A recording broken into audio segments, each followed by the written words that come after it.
위에 계신 나의 친구, 그의 사랑 지극하다. 이는 예수 그리스도 나의 구주, 나의 친구, 사랑하는 나의 친구, 늘 가까이 계시도다. 그의 사랑 놀랍도다. 변함없는 나의 친구, 나를 위해 죽으시고 나를 구원하셨으니 기쁨으로 경배하며 찬양하리. 나의 친구, 사랑하는 나의 친구, 늘 가까이 계시도다. 그의 사랑 놀랍도다. 변함없는 나의 친구, 내 맘속에 늘 계시고 영원토록 함께하네. 가지 되어 하나 되리 포도나무, 나의 친구, 사랑하는 나의 친구, 늘 가까이 계시도다. 그의 사랑 놀랍도다. 변함없는 나의 친구,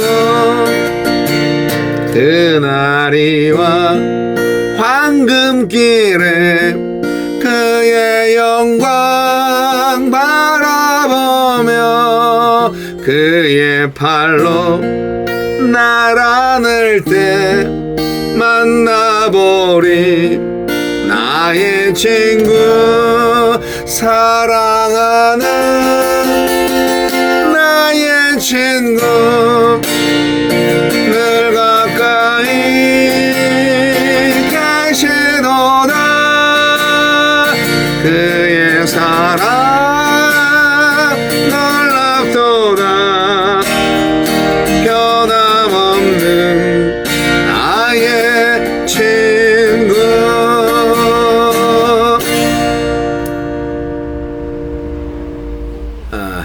찬송가 92장 위에 계신 나의 친구.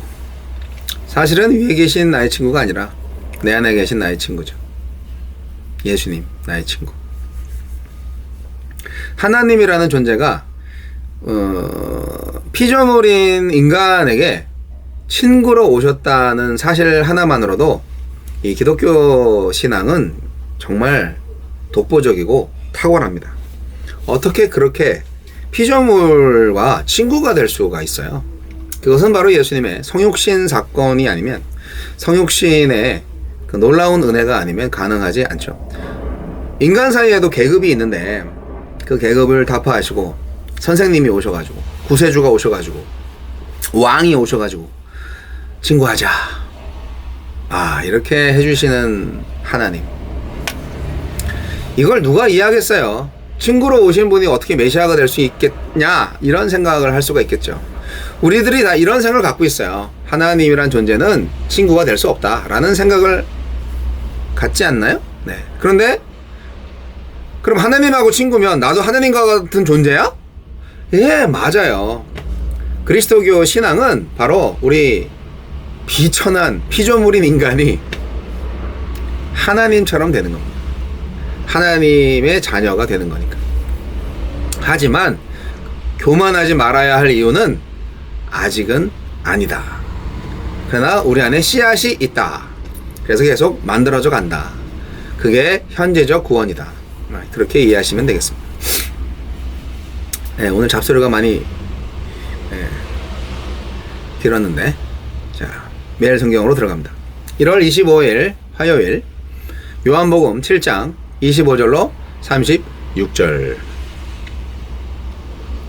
예루살렘 사람 중에서 어떤 사람이 말하되 이는 그들이 죽이고자 하는 그 사람이 아니냐, 보라 드러나게 말하되 그들이 아무 말도 아니하는도다. 당국자들은 이 사람을 참으로 그리스도인인 줄 알았는가? 그러나 우리는 이 사람이 어디서 왔는지 아노라. 그리스도께서 오실 때에는 어디서 오시는지 아는 자가 없으리라 하는지라. 예수께서 성전에서 가르치시며 외쳐 이르시되 너희가 나를 알고 내가 어디서 온 것도 알거니와 내가 스스로 온 것이 아니니라. 나를 보내신 이는 참되시니 너희는 그를 알지 못하나 나는 아노니 이는 내가 그에게서 났고 그가 나를 보내셨음이라 하시니. 그들이 예수를 잡고자 하나 손을 대는 자가 없으니 이는 그의 때가 아직 이르지 아니하였음이러라. 무리 중에 많은 사람이 예수를 믿고 말하되 그리스도께서 오실지라도 그 행하실 표적이 이 사람이 행한 것보다 더 많으랴 하니. 예수에 대하여 무리가 수군거리는 것이 바리새인들에게 들린지라.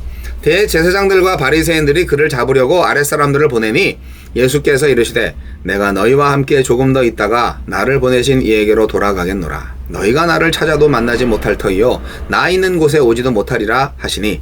이에 유대인들이 서로 묻되 이 사람이 어디로 가기에 우리가 그를 만나지 못하리요? 헬라인 중에 흩어져 사는 자들에게로 가서 헬라인을 가르칠 터인가? 나를 찾아도 만나지 못할 터이요 나 있는 곳에 오지도 못하리라 한 이 말이 무슨 말이냐 하니라. 오늘의 제목은 예수님의 출신과 목적지. 예수님의 출신은 뭐죠? 예수님의 목적지는 뭐죠? 네, 사실은 둘 다 하늘입니다. 무리는 예수님의 출신지를 알기 때문에 그가 메시아일 리 없다고 생각했지만 주님은 그들이 자신의 진정한 기원과 보내신 분과 돌아갈 곳을 모른다고 하십니다. 네, 그들이 어떻게 알 수 있겠어요? 예수님은 어떤 분입니까? 살해 위협을 받던 예수님이 예루살렘 성전에 당당히 나타나시자 사람들은 종교 지도자들이 예수님을 죽이려는 계획을 철회하고 그리스도로 인정한 것으로 오해합니다. 그러자 또 어떤 이들이 그리스도는 출신지를 알 수 없는 인물이어야 한다는 풍문을 들먹이며 갈릴리 출신으로 알려진 예수님이 메시아로 인정받았을 리 없다고 반박합니다. 이 논쟁 사이에서 예수님은 자신의 출신이 어디인지 외쳐 밝히십니다. 그들이 알고 있는 장소가 아닌 그들이 알지 못하는 나를 보내신 이에게서 오셨다고 말씀하십니다. 예수님을 거짓 메시아로 여기는 무리는 예수님의 출처이신 참된 하나님을 제대로 모르고 있습니다. 결국 사람들이 그 진정한 출신을 파악하지 못하고 있으므로 예수님은 그리스도는 어디서 오시는지 아는 자가 없어야 한다는 통념조차 입증하고 계십니다. 알량한 지식과 상식으로 예수님을 판단한 이들이 불신에 빠져 있음을 기억합시다. 알수록 아는 것이 없음을 깨닫는 것. 그분이 단순한 화제거리가 아니라 경배의 대상이 되게 하는 것이 참 지식입니다. 우리에게 주시는 교훈은 무엇입니까? 예수님이 자신의 출처와 근원을 하나님으로 선언하시자 이를 신성모독으로 여긴 예루살렘의 종교 지도자들은 예수님을 붙잡으려고 합니다. 기적의 빈도수가 메시아를 입증한다는 또 다른 풍문 가운데 예수님을 믿는 무리가 늘어나자 초조해진 그들은 예수님을 체포하기 위해 하속들까지 보내지만 내 출신을 알지 못하는 너희는 내 목적지도 알지 못한다. 알 수 없을 것이다. 라는 대답만 전해 듣습니다. 보내신 분에게 다시 가실 것이라는 십자가를 거쳐서 하늘 아버지께 돌아가실 것이라는 말씀이자 십자가 이전엔 그들에게 붙잡히지 않을 것이고 이후엔 부활하고 승천하실 것이니 그들이 붙잡을 수 없을 것이라는 뜻이었습니다. 그러나 종교 지도자들은 이를 전혀 이해하지 못하고 체포당하지 않기 위해 예루살렘에서 가르치지 않고 그리스 지역에 흩어져 사는 유대인들에게 가서 가르치겠다는 뜻으로 해석합니다. 예수님이 죽으시고 부활하여 승천하시면 또 다른 보혜사 성령님을 통해 복음이 이방인에게 전해질 것이니 자기도 모르게 그들은 맞는 말을 하고 있습니다. 주여, 저희를 살리기 위해 예수님을 보내주신 하나님, 예수님 계신 곳에 저도 이르게 하소서. 예수님의 출신과 목적지에 대한 부분을 예수님이 주장하는 것과 듣는 사람들이 이해하는 것이 완전 다르죠. 뭐 어떡하겠어요. 우리도 저도 그 순간에 있었다면 몰랐겠죠. 그래서 요한복음은 이렇게 과거에 있었던 사건들을 재조명하면서 요한복음 저자의 하나님으로부터 받은 영감적 신학이 펼쳐져 있어요. 그래서 요한복음은 이 제3자의 입장에서 보는 것과 또 제2인자의 입장에서 보는 것과 그게 좀 약간 같이 봐야 되는 거죠. 그 순간에 들어갔다고 하면서도 또 멀리 떨어져서 그때 이 이야기는 이런 뜻이었어. 그때 예수님의 말씀은 이런 뜻으로 말한 거야. 이런 식으로 되어 있는 신학책입니다. 네. 요한복음서 자체가. 그래서 요한복음서를 시제를 잘 보시고 잘 해석을 해야 됩니다. 유대인들은 예루살렘 성전에 딱 나타나신 예수님을 보면서 자기들끼리 굉장히 아는 체를 많이 합니다. 자기 주장들을 많이 하죠. 우리가요, 다 안다고 생각할 때 정말 아무것도 모르는 사람이 됩니다. 하나님에 대한 지식을 우리는 정말 정보와 지식만으로 이해하는 경우가 있는데, 하나님을 아는 참 지식은 그게 아닙니다. 오늘 해설지에도 나와 있지만 알수록 아는 것이 없음을 깨닫는 것. 예수님이 단순한 화제거리가 아니라 경배의 대상이 되게 하는 것이 참 지식이다. 그렇게 말하는 것에 저도 동의합니다. 유대인들은 다양한 반응을 보냈습니다. 아유, 예수님 그냥 한 명의 선지자야. 아니야, 메시아야.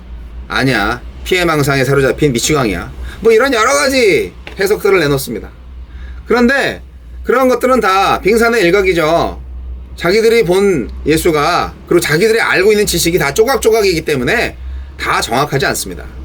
근데 오늘날 우리도 그런 것 같아요.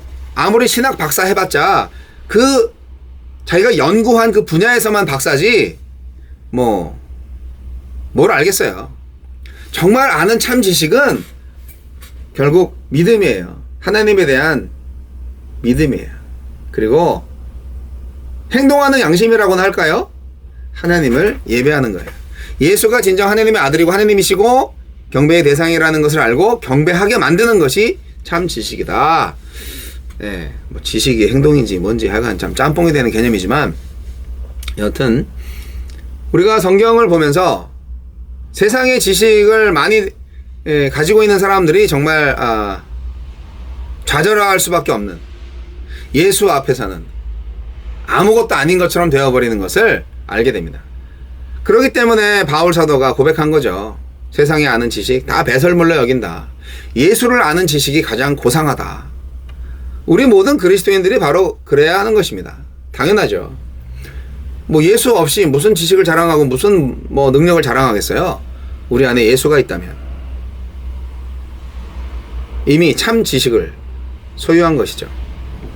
다른 어떠한 지식도 예수를 아는 지식에 비해서 좋은 게 없어요. 나은 게 없어요. 요한복음에서는 마치 지금 있는 광경을 마치 이런 거죠. 법정에서 두 그룹이 서로 변론하고 정죄하고 막 그런 상황처럼 보이게 만드는 그런 화법을 구사합니다. 예수의 반대파들은 종교 지도자들과 사탄과 세상과 같아요. 그리고 예수 편에 있는 존재들은 예수와 하나님과 성령과 제자들로 보여요. 오늘 본문은 마치 예루살렘 성전을 법정을 만들어가지고 예수와 종교 지도자들이 서로 변론을 벌이고 있는 상황처럼 보이는 것 같지 않습니까? 이때 예루살렘 사람들은 거기 있는 회중들, 그런 사람들은 그들의 변론을 듣고 마치 판결을 내리는 배심원과 같은 역할로 등장하는데, 근데 판결을 제대로 못 내리죠. 판결할 수 있는 참 지식이 없으니까. 우리가 가지고 있는 지식 아무것도 아닙니다. 믿음이 없으면 정말 아무것도 아닙니다. 유대인들은 메시아 예수를 부정합니다. 저 예수는 메시아 아니야. 그리고 유대인들은 하나님의 아들 예수를 몰라요. 예, 유대인들은 그들을 몰라요. 결국 유대인들은 만날 수 없는 예수를 지금 보고 있는 거예요. 예수님의 승천을 누가 알겠어요? 예수님의 부활을 누가 상상해나 했겠어요? 결국 유대인들이 만날 수 없는 예수를 지금 눈앞에 보는 겁니다. 눈앞에서 봤지만 뭐예요? 만날 수 없는 거죠. 만나지도 못한 거죠.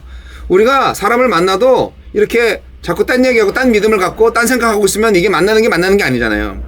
정말 하느님과의 만남이 있어야 되지 않을까요? 예수님과의 진정한 만남이 말씀 속에서 성령을 통하여서 있어야 되지 않을까요? 저와 여러분의 인생 진정한 만남이 있어야 돼요. 살아있었던 육신의 예수를 바로 눈앞에서 만나고 대화를 했음에도 불구하고 예수를 아는 참 지식을 소유하지 못하고 만남보다는 못한 만남 아닌 만남을 했던 유대인들, 그런 유대인처럼 살고 싶으세요? 우리가 신앙생활을 하면서? 그래서는 안 되죠. 유대인들이 다 안다고 생각하는 자만을 우리는 버려야 됩니다. 우리는 아무것도 모릅니다. 내려놔야 됩니다. 유대인들은 예수가 어디서 오셨는지도 모르지만 어디로 가셨는지도 모릅니다. 그것은 유대인들이 찾아도 찾을 수 없고 오려고 해도 올 수가 없는 곳이죠. 예수님은 죽고 부활하신 후에 하느님 보좌 우편으로 승천하실 것을 말씀하시는데 유대인들이 이걸 알 리가 있습니까? 하지만 우리는 알죠. 그것이 바로 참 지식을 소유한 자들의 특권입니다. 그렇기 때문에 여러분, 예수를 소유한 자, 예수를 아는 자, 예수를 믿는 자, 예수와 함께하는 자, 저와 여러분은 예수 그리스도를 알고 있는 사람이기 때문에 그 당시 유대인들 어떤 그 종교 지도자들 뭐 서기관 바리새인보다 훨씬 높은 사람들이고 훨씬 부자고 훨씬 행복한 사람들인 거예요. 오늘도 예수님과 함께 승천하신 예수님, 다시 오실 예수님 기대하면서 유대인들이 모르는 하나님의 아들 예수를 아는 기쁨으로 인하여서 이제 그 기쁨을 다른 사람들한테 나눠 드리시기 바랍니다.